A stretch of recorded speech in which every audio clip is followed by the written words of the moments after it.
Graduate English Address, The Spider's Bite. Candidate for the degree of Doctor of Philosophy, Zhang He.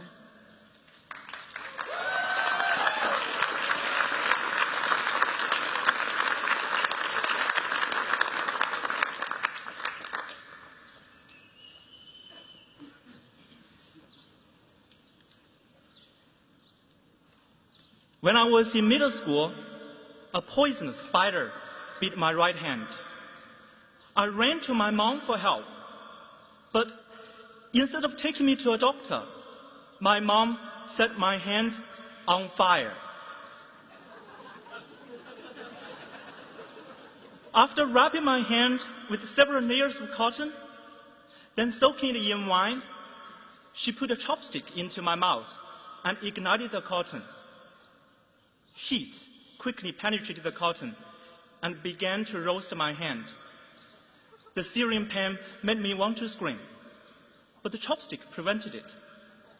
All I could do was watch my hand burn. 1 minute, then 2 minutes, until my mom put out the fire. You see, the part of China I grew up in was a rural village, and at that time, pre-industrial. When I was born, my village had no cars, no telephones, no electricity, not even running water. And we certainly didn't have access to modern medical resources. There was no doctor my mom could bring me to see about the spider bite. For those who study biology, you may have grasped the science behind my mom's cure. Heat deactivates proteins, and a spider's venom is simply a form of protein. It's cool how that folk remedy actually incorporates basic biochemistry, isn't it? But I'm a PhD student in biochemistry at Harvard. I now know that better, less painful, and less risky treatments existed. So I can't help but ask myself why I didn't receive one at the time. 15 years have passed since that incident. I'm happy to report that my hand is fine. But this question lingers, and I continue to be troubled by the unequal distribution of scientific knowledge throughout the world. We have learned to edit the human genome and unlock many secrets of how cancer progresses.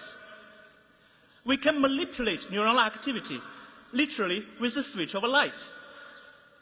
Each year brings more advances in biomedical research, exciting, transformative accomplishments.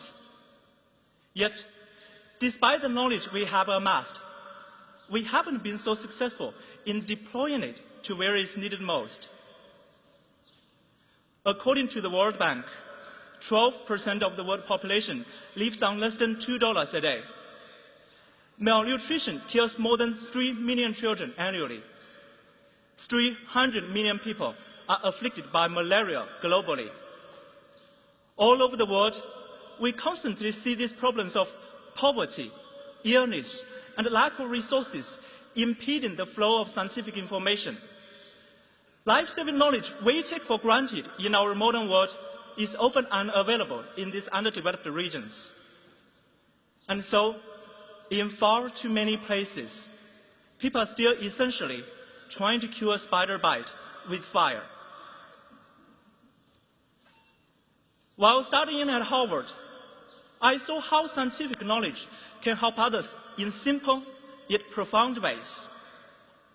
The bird flu pandemic in the 2000s looked to my village like a spell cast by demons. Our folk medicine didn't even have half measures to offer. What's more, farmers didn't know the difference between common cold and flu. They didn't understand that the flu was much more lethal than common cold. Most were also unaware that the virus could transmit across different animal species. So when I realized that simple hygiene practices like separating different animal species could help contain the spread of disease, and that I could help make this knowledge available to my village, that was my first aha moment as a budding scientist. But it was more than that. It was also a vital inflection point of my own ethical development, my own self-understanding as a member of the global community. Harvard dares us to dream big, to aspire to change the world. Here on this commencement day, we are probably thinking of the grand destinations and big adventures that await us. As for me, I'm also thinking of the farmers in my village. My experience here reminds me how important it is for researchers to communicate our knowledge to those who need it. Because by using the science we already have, we could probably bring my village and thousands like it into the world you and I take for granted every day. And that's an impact every one of us can make.